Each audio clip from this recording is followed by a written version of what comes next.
एक दिन ध्रुव जी महाराज अपने सखाओं के साथ क्रीड़ा कर रहे थे, खेल रहे थे। तभी उनके सखाओं ने उनसे पूछ लिया, ध्रुव तुम्हारे पिता कौन है? तुम्हारी मां को तो हम सब जानते हैं, पर तुम्हारे पिता कौन है? ध्रुव जी महाराज बोले, मुझे तो नहीं पता मेरे पिता कौन है। बोले, जाओ अपनी मां से पूछो। ध्रुव जी महाराज अपनी मैया के पास आए और मां से आकर के आज पूछा। बोले, मां मेरे पिता कौन है? कथा सबको पता है, बस सूक्ष्म में कह के चलूंगा मैं।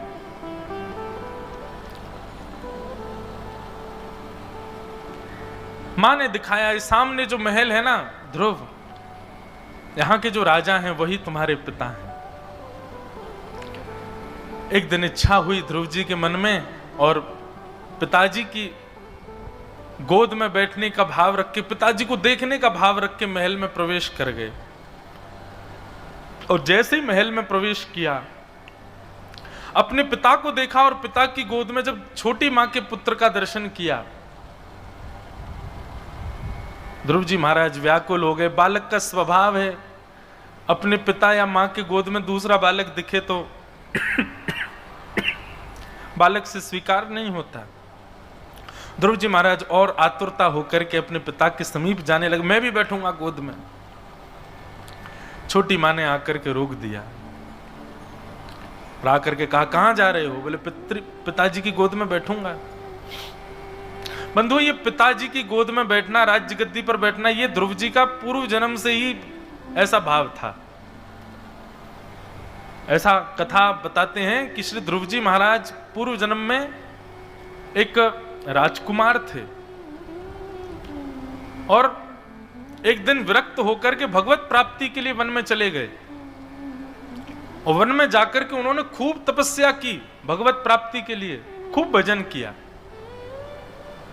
भगवत प्राप्ति के बंधुओं, ठाकुर जी आपकी उत्कंठा देखते हैं। भगवान ने कुछ नियम, कुछ क्रम संजोए होते हैं कि इसको इतने दिन में मिल जाएंगे, इसके भजन के प्रभाव से इतने दिन में कृपा करेंगे, आदि आदि जो भी। तो भगवान ने मन में विचार कर लिया था, इसकी बस अवधि पूर्ण होने वाली है, 6 महीने में हम अब इस बालक को मिलेंगे, ये जो राजकुमार आया है। पर तभी उस वन में एक दूसरे नगर का राजा, वो अपने भोग विलास के लिए कई सारी स्त्रियों को संग लिए, कई सारे गाने बाने बजाने और सब क्रम आदि जंगल में अपना विलास कर रहा था।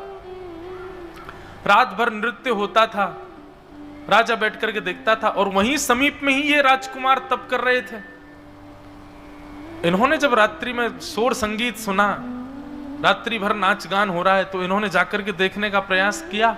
तो देखा तो इनके मन में ये भाव आ गया, मैं अपने राजकुमार की गद्दी छोड़ करके यहाँ वन में आकर के और यहाँ पे निष्ठुरता से भगवत प्राप्ति का भजन कर रहा हूँ। इतने साल तो मुझे हो गए, ना जाने कितने दिन और लगेंगे।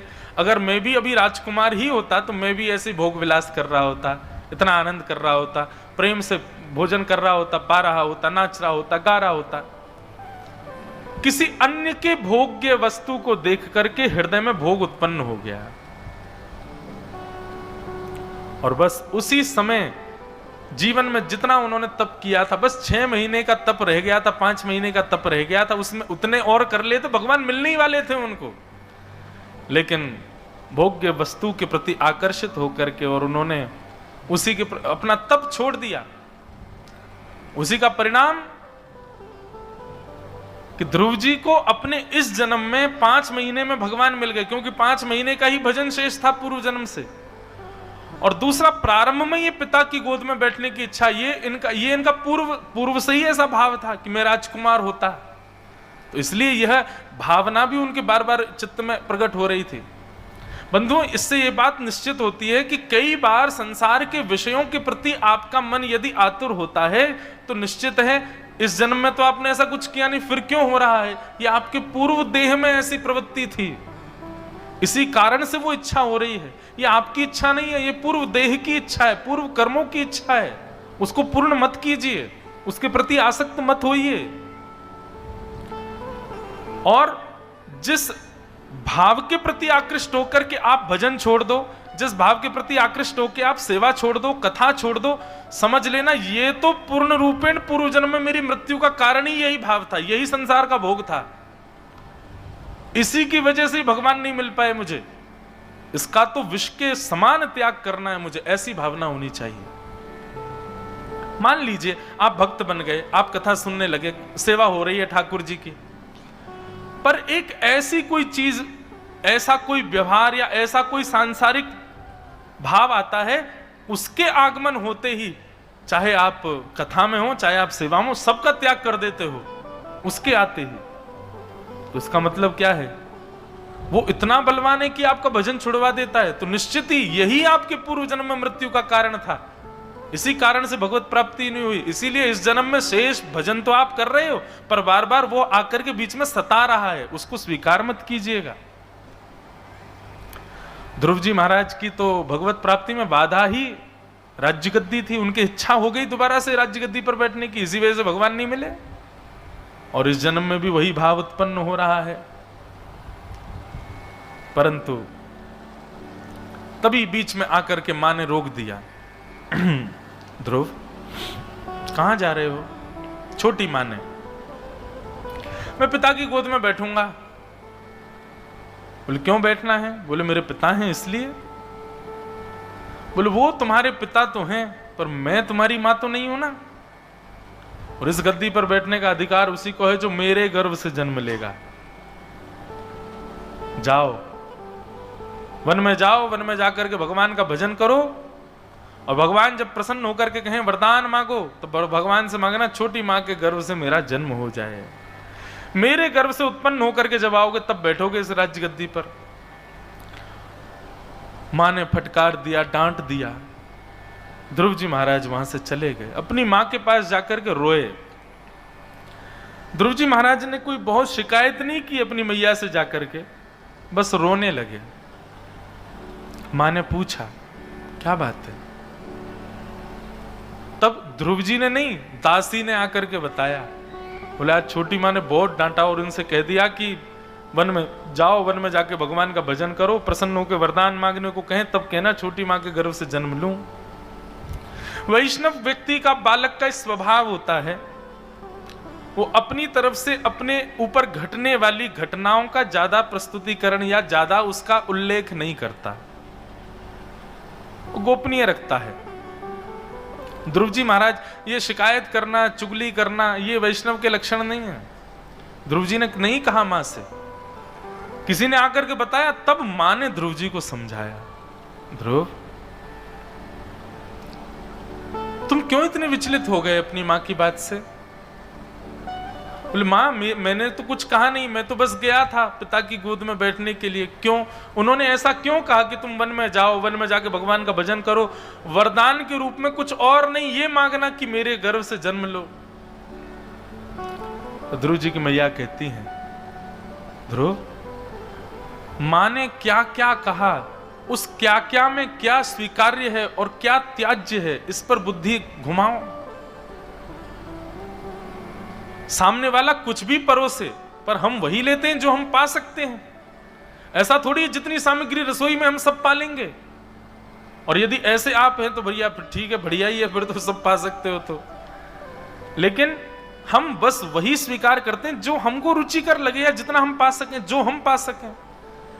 ठीक उसी प्रकार ध्रुव अपनी श्रवण इंद्रियों को ऐसा बनाओ, कोई कुछ भी कहे उससे तुम्हारे मनस्थ पर प्रभाव नहीं पड़ना चाहिए। नन्हे से 4 वर्ष के बालक को मैया ज्ञान दे रही है,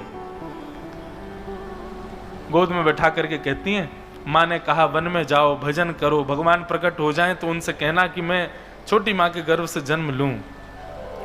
इसमें ग्रहण करने वाली बात यह है कि वन में जाओ, भगवान का भजन करो, भगवान प्रकट हो जाएं इतना भजन करो, ये कहा मां ने, ये तुम्हारे लिए ग्रहण बात है। और त्याज्य बात क्या है, जो उन्होंने बाद में कहा कि वरदान क्या? वरदान, अरे ठाकुर जी सामने आ गए, इससे बड़ा वरदान क्या चाहिए ध्रुव? लेकिन मां ने आज्ञा करी है, इसलिए इसका पालन तुरंत करो। भगवत मिलन और भगवत संबंधी यदि कोई सामान्य व्यक्ति भी आपसे कुछ कह दे तो उसका पालन आपको करना चाहिए। कहीं ना कहीं यह समझना चाहिए कि ये कहीं भगवत आज्ञा तो नहीं है, कहीं ठाकुर जी की आज्ञा तो नहीं है। श्री हरिराम व्यास जी का एक चरित्र आता है हमारे वृंदावन के। उनका स्वभाव था वो खुद भी वृंदावन से नहीं जाते थे, और यदि उनको कोई दिख जाता था कि वृंदावन से कोई जा रहा है तो वो पूर्ण तरह प्रयास करते थे कि उसको रोका जाए, और उसको रोकने के लिए जो प्रयास वो कर सकते थे सब करते थे। ऐसा उनका स्वभाव था। कहो तो उसकी बहुमूल्य वस्तु उससे ले लेते थे, उसको झूठ बोल के कह देते थे तेरे अरे वहां पे तुझको वो याद कर रहे हैं, या तेरा वो काम अटका पड़ा है, या ऐसा ऐसा कुछ कि जिससे कि वो वृंदावन ना छोड़े। एक बार एक कोई संत आए, और वो संत आकर के श्री जुगल बिहारी जी के मंदिर में, हम सप्तनिधि पद में गाते हैं ना, जुगल किशोर को लाड लड़ायो नवन कुंज ही माहे, कुंज निकुंजन की रज धारे व्यास युगल यश गाए। ये वही हरिराम व्यास हैं जिन्होंने जुगल किशोर जी को प्रकट किया। तो श्री हरिराम व्यास जी कोई अयोध्या के संत आए थे, कुछ दिन वृंदावन रहने के लिए, अपने साथ में सेवा शालिग्राम जी की लेके चलते थे, वो सेवा भी लाए थे।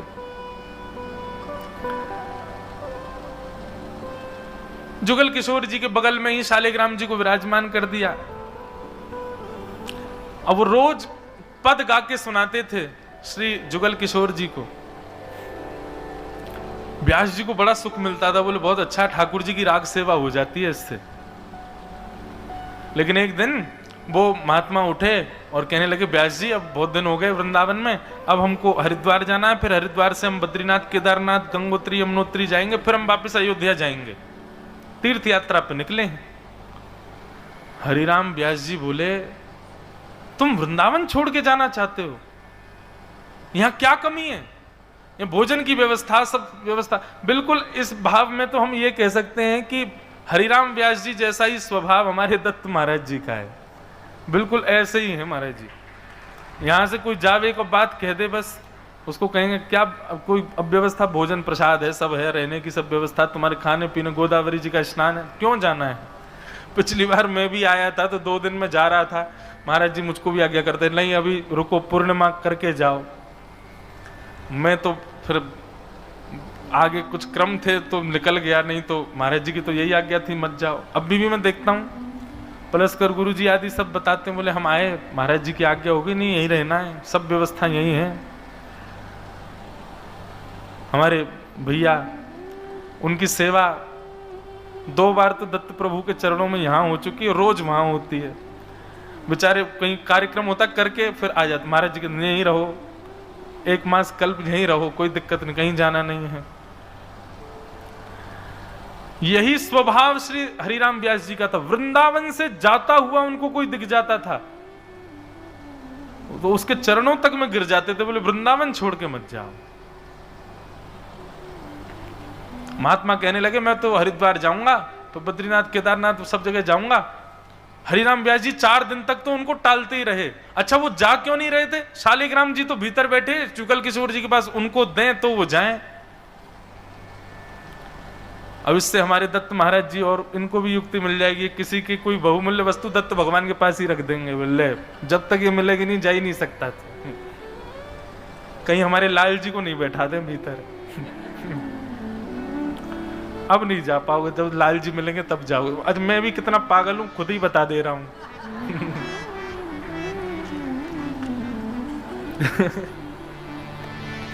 तो श्री हरिराम व्यास जी का ऐसा ही स्वभाव था। तो 4 दिन तक तो उन्होंने जुगल किशोर जी के कपाट ही नहीं खोले। वो महात्मा रोज नहा धो के तैयार हो जाते, बोले आज जाऊंगा, मैं ठाकुर जी दे दो। बोले जुगल किशोर जी बहुत श्रमित हैं, आज तो मंदिर खुलेगा नहीं। दूसरे दिन हरिराम व्यास जी कहीं और चले गए, बोले मंदिर खोलना पड़ेगा तो ठाकुर जी देने पड़ेंगे, वो चला जाएगा वृंदावन से। एक दिन जुगल किशोर जी के वो सामने हट पूर्वक क्रोध में बैठ गया, बोले ये कोई बात है? अरे हम यहाँ तीर्थ दर्शन करने आए, आपने हमारे ठाकुर जी भीतर बंदी बना के धर लिए, उनको दीजिए हमको वापस। जुगल किशोर जी बोले ठाकुर जी चाहिए? बोले हाँ। बोले ठीक है देता हूं। आज जुगल किशोर जी के दर्शन खोले, हरिराम व्यास जी ने भीतर प्रवेश किए और शालिग्राम जी की जो डिबिया थी जिसमें शालिग्राम जी रहते थे, शालिग्राम जी तो धर दिए जुगल किशोर जी के चरणों के पीछे छुपा के। वहीं अंदर गर्भगृह में खिड़की में चिड़िया का घोंसला था, उसमें छोटी छोटी चिड़िया थी। एक चिड़िया पकड़ करके वो धर दी उसके अंदर और बंद करके डिब्बा और खा ले, ठाकुर जी ले जाओ अपने। और सुनो, तुम रुक तो रहे नहीं हो हमारे कहने से? बोले नहीं। जाते जाते यमुना जी स्नान करके जाना और स्वयं भी करना, अपने ठाकुर जी को भी स्नान कराना, स्नान करके जाना। वो ठीक है। महात्मा गए, महाराज जमुना जी के तट पर जाकर के स्नान किया। जय हो, ठाकुर जी को स्नान करा दूं जमुना जी में, फिर कल तो गंगा जी में नहाएंगे हरिद्वार में। जैसी डिबिया खोली महाराज, सोई पक्षी उड़ करके भाग गया। उन्होंने देखा तो अंदर ठाकुर जी है ही नहीं। अब तो व्याकुल हो गए, बहुत आतुर हो गए। ऐसे ही दौड़े, जुगल किशोर जी के मंदिर गए और श्री हरिराम व्यास जी को बोले मेरे ठाकुर जी कहीं चले गए, मेरे ठाकुर जी। ठाकुर जी चले गए मतलब? हमने तुमको दे तो दिए थे। बोले वो जमुना जी पे जाके मैंने डिबिया खोली, उसमें से चिड़िया निकली। हरिराम व्यास जी बोले चिड़िया नहीं थी, वो ठाकुर जी थे। तुम वृंदावन छोड़ के जा रहे हो, ठाकुर जी का मन नहीं है जाने का, इसलिए चिड़िया बन के उड़ के आ गए होंगे। और देख, ठाकुर जी उड़ करके मुझे पता नहीं जुगल किशोर जी के चरणों में ही बैठे होंगे। देख, मैं अभी देखता हूं। और भीतर जाकर के कपाट खोले और जाकर के ऐसे देख देख देख, ये रहे तेरे ठाकुर जी, देख यहीं तो बैठे चरणों, उड़ के आ गए, यहीं बैठ गए। भैया देख, ठाकुर जी भी मना कर रहे हैं कि तू वृंदावन छोड़ के मत जा। और उस महात्मा का अखंड वृंदावन वासी करा दिया, कहीं तीर्थों में नहीं जाने दिया।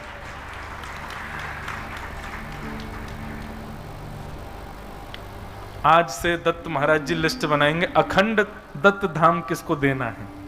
वो दो ही चुने, मैं और आप। महाराज जी कह रहे दो चुन लिए मैंने, मैं और आप।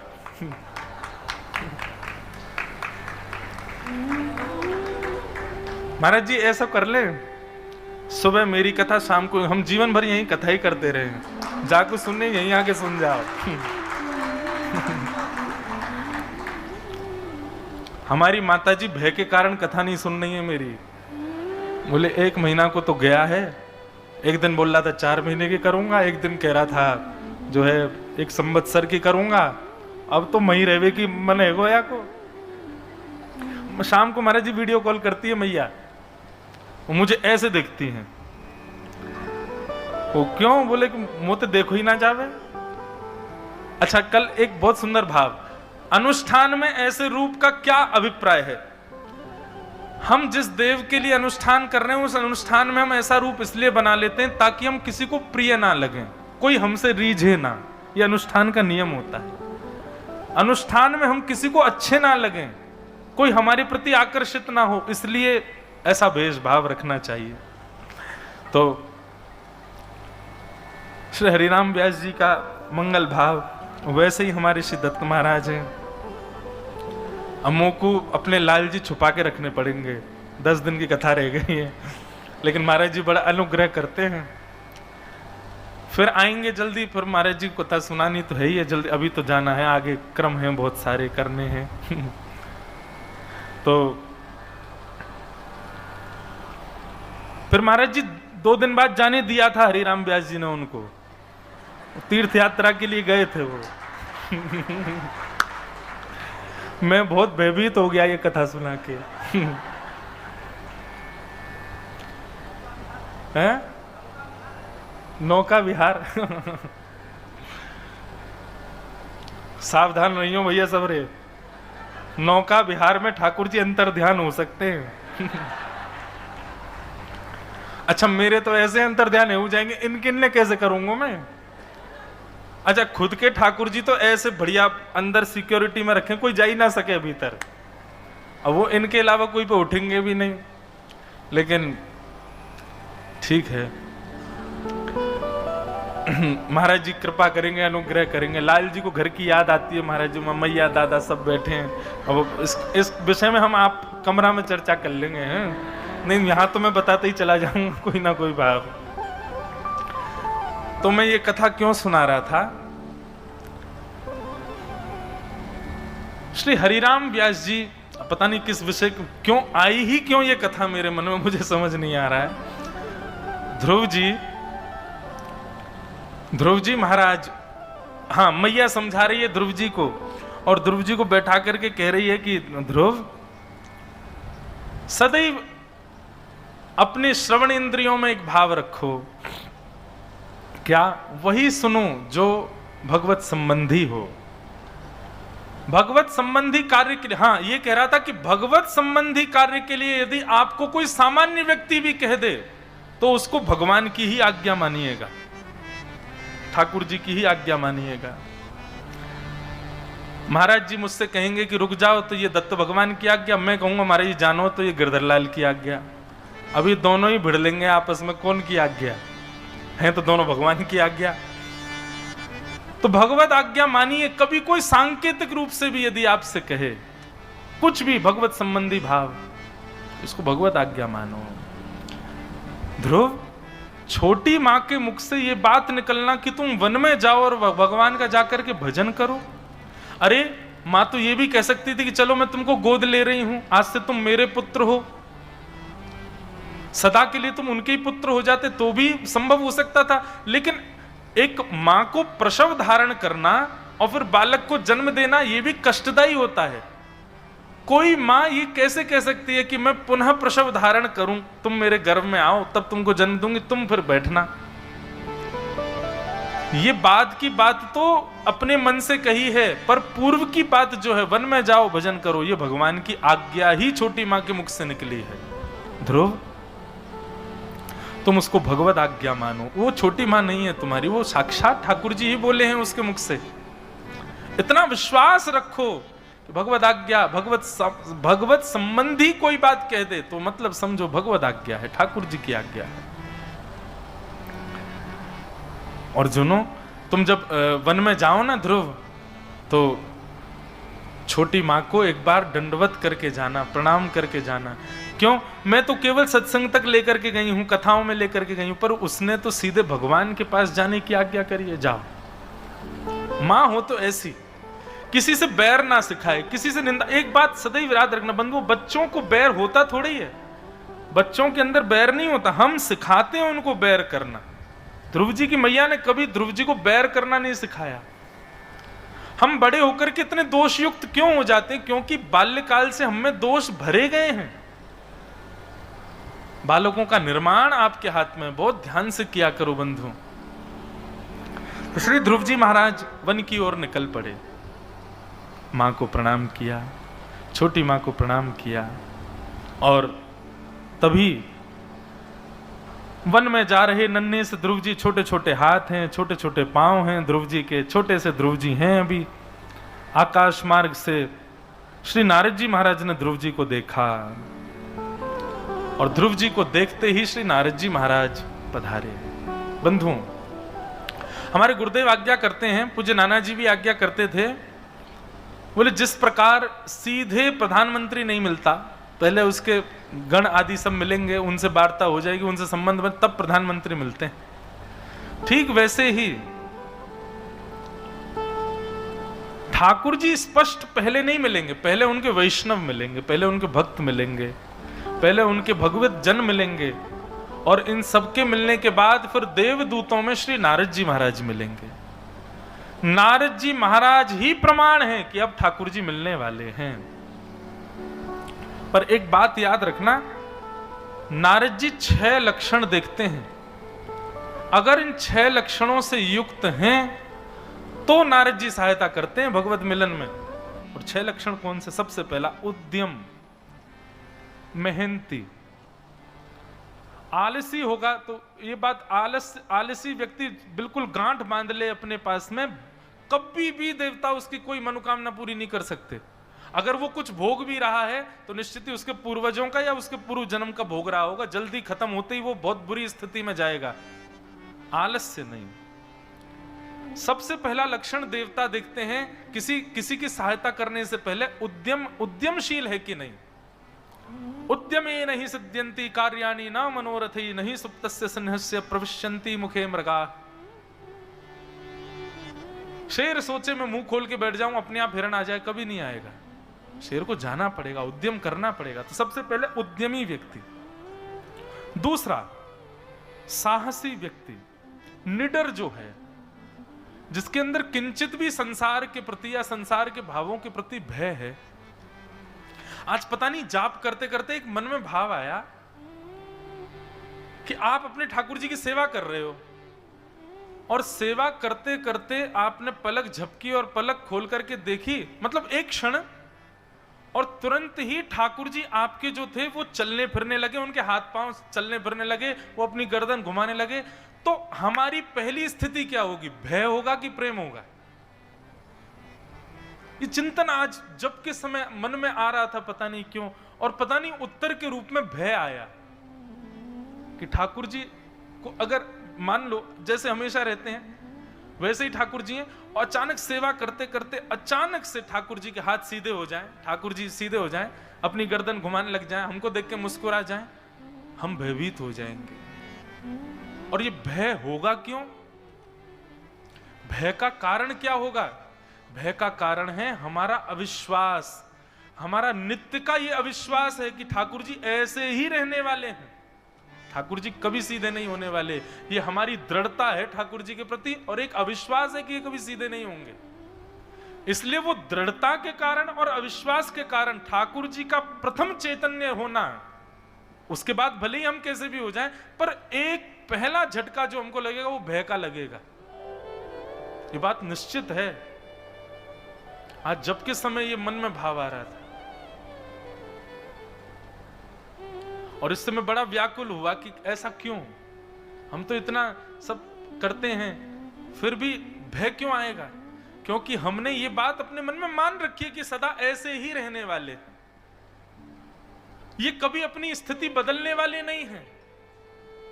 ये दृढ़ता हमारे भीतर आ गई, तो इसको त्यागो, तैयार रहो, ठाकुर जी के प्रति ये भाव रखो। आप कभी भी अपने हाथ सीधे कर सकते हो नाथ, आप कभी भी बोल सकते हो, और बल्कि जिज्ञासा रखा करो, ठाकुर जी बोलो, तब समझिएगा आपकी भक्ति थोड़ी और पुष्ट होगी।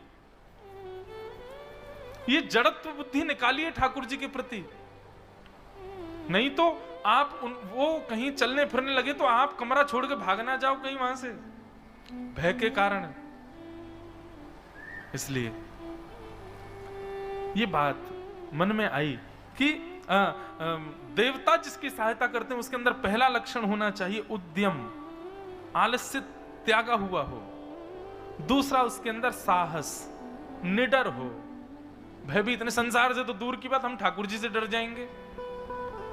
महाराज जी विचार किया जाए, हम वृंदावन की परिक्रमा दे रहे हैं, रात के 2 बज रहे हैं, और अचानक से यमुना जी के पुलिन पर चलते चलते वही बिहारी जी साक्षात जो मंदिर में विराज रहे हैं, ठीक डिट्टो वही बिहारी जी अचानक हमको सामने दिखने लग जाएं, क्या होगा चित्त में? भय होगा कि प्रेम होगा? भय होगा।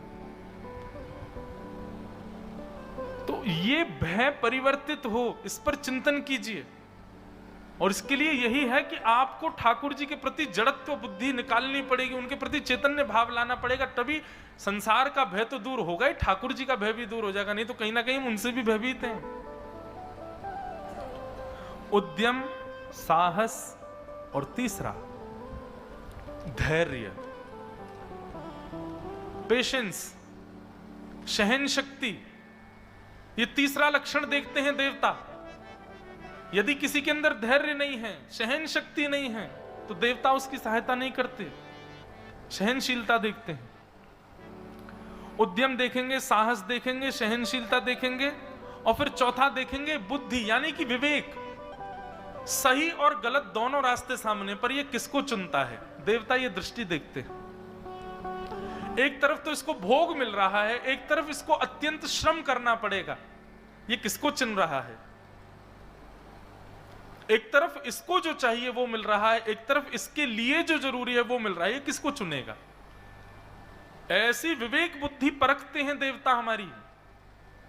तो सबसे पहला उद्यम देखते हैं, आप मेहनती कितने हो। दूसरा आपका साहस देखते हैं, आप साहसी कितने हो।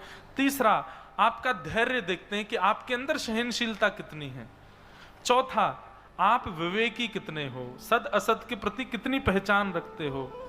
तीसरा 1 2 3 4 5वां शक्ति। शक्ति का मतलब क्या है? यहां शक्ति का मतलब बल नहीं है, शक्ति अपने बल दिखाने में नहीं, शक्ति अपनी सेवा दिखाने में करे।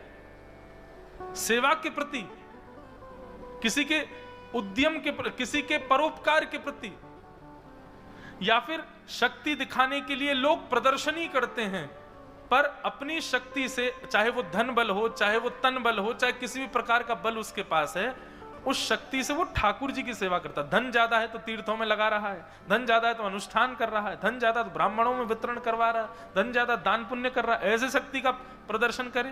प्रदर्शन नहीं है, ये तो दर्शन है। बुद्धि है तो अपनी बुद्धि से ठाकुर जी के सुंदर यशों का और व्याख्यान करे, अपनी बुद्धि के बल का पराक्रम दिखावे। शक्ति तो उद्यम, साहसम, धैर्यम, बुद्धि, शक्ति और अंतिम पराक्रम। पराक्रमी रहे, कैसी भी स्थिति परिस्थिति आ जाए पर उसमें विचलित ना हो, एक घने वृक्ष की भांति खड़ा रहे। जीवन में दुख आए सुख आए पर अपना पराक्रम ना त्यागे, अपने कर्म को ना त्यागे, अपनी स्थिति का त्याग ना करे, उसमें व्यवस्थित रहे। इस प्रकार के 6 लक्षण जिसमें होते हैं, षडेते यत्र वर्तन्ते तत्र देवम सहायकृत, उसकी देवता सहायता करते हैं। और ये 6 के 6 लक्षण श्री ध्रुव जी महाराज में। ध्रुव जी में सबसे पहला लक्षण क्या है? उद्यम, आलसी नहीं है। उद्यम, कह दिया भगवत मिलना है तो निकल पड़े। 4 वर्ष का बालक मैया की गोदी से नहीं उतरता, ध्रुव जी वन में जा रहे हैं। उद्यम। दूसरा साहसम, साहसी, भयभीत नहीं है, जानते भी नहीं है शायद परिपूर्ण रूप से। 4 साल में क्या समझोगे कि भगवान कौन है?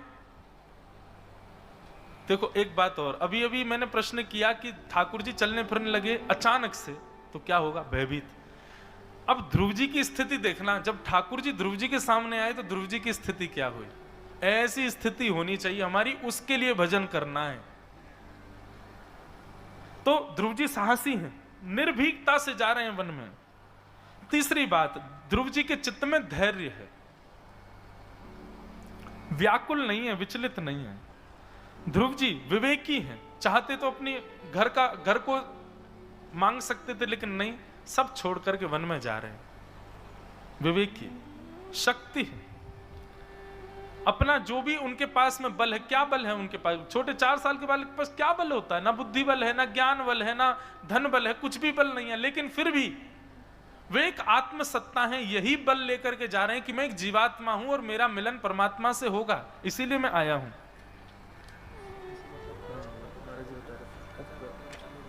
अच्छा, तो वो एक भजन है ना, वो लिखवा देते आप, लिख दो।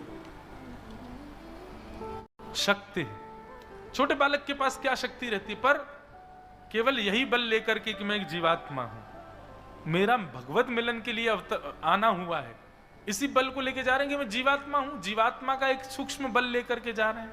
और पराक्रम, पराक्रमी है, निडर है, वो अपने स्थान से च्युत होने वाले नहीं है, चाहे कुछ भी हो जाए। अब उनके अंदर ये पूर्ण विश्वास है कि मुझे मिलके ही लौटना है भगवान से, नहीं तो आऊंगा नहीं लौट के।